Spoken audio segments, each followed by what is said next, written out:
దళిత క్రైస్తవులు అనే పదం రాజ్యాంగంలోనే లేదని ఏపీ డిప్యూటీ స్పీకర్ రఘురామకృష్ణరాజు అన్నారు.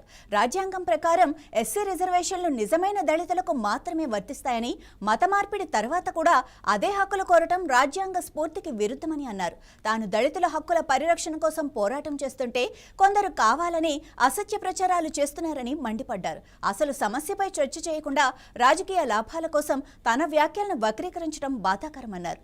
దళితుల సంక్షేమం కోసం నిజాయితీగా మాట్లాడితే దాన్ని తప్పుగా చూపించడం సరికాదని హెచ్చరించారు. నమస్కారం. నిన్నటి నుంచి చాలా చెత్త ఛానల్స్ వాళ్ళు నాకు దళితుల ఓట్లు అవసరం లేదు అన్న ట్రిపుల్ అని రకరకాలుగా వ్యాఖ్యానాలు చేస్తున్నారు. నేను ఎప్పుడూ కూడా నాకు దళితుల ఓట్లు అవసరం లేదు అని అనలేదు. నేను పోరాడేదే దళితుల కోసం, హిందూ దళితుల కోసమే నేను పోరాడుతున్నా. వారి హక్కుల కోసం రాజ్యాంగబద్ధంగా పోరాడుతున్నా. దాన్ని ఏదో రకంగా వక్రీకరించి చాలామంది మాట్లాడుతూ రకరకాల పోస్టులు పెడుతున్నారు. వాళ్ళందరికీ వార్నింగ్ ఇస్తున్నా, మీ మీద క్రిమినల్ యాక్షన్ తప్పకుండా తీసుకోవాల్సి వస్తుంది. ఇలాగే పిచ్చి పిచ్చి టైటిల్స్ పెడితే నిన్న ఒక 2 ఛానల్స్ వాళ్ళకి వార్నింగ్ ఇవ్వటం జరిగింది. ఒకళ్ళు ఆ కంటెంట్ తీసివేశారు, వేరే వాళ్ళు తీసివేయకపోతే వాళ్ళ మీద క్రిమినల్ చర్యలు తీసుకోవటం జరుగుతుంది.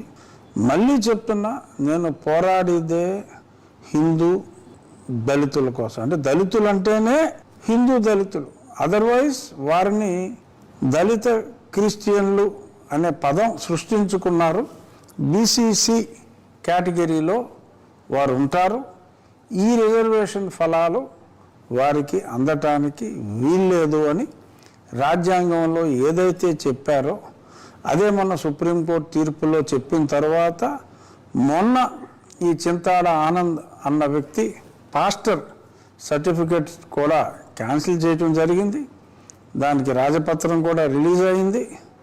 మరి అయినప్పటికీ ఇంకా బుద్ధి రాకుండా ఎవరు నోటుకు వచ్చినట్టు వాళ్ళు మాట్లాడుతున్నారు. నేను మళ్ళీ చెప్తున్నా, నాకు నిజమైన క్రిస్టియన్ ఓట్లు నేను వద్దనలేదు. పోరాడేదే దళితుల కోసం, అందుకని వారి ఓట్లు నేను కాదనటం అనేది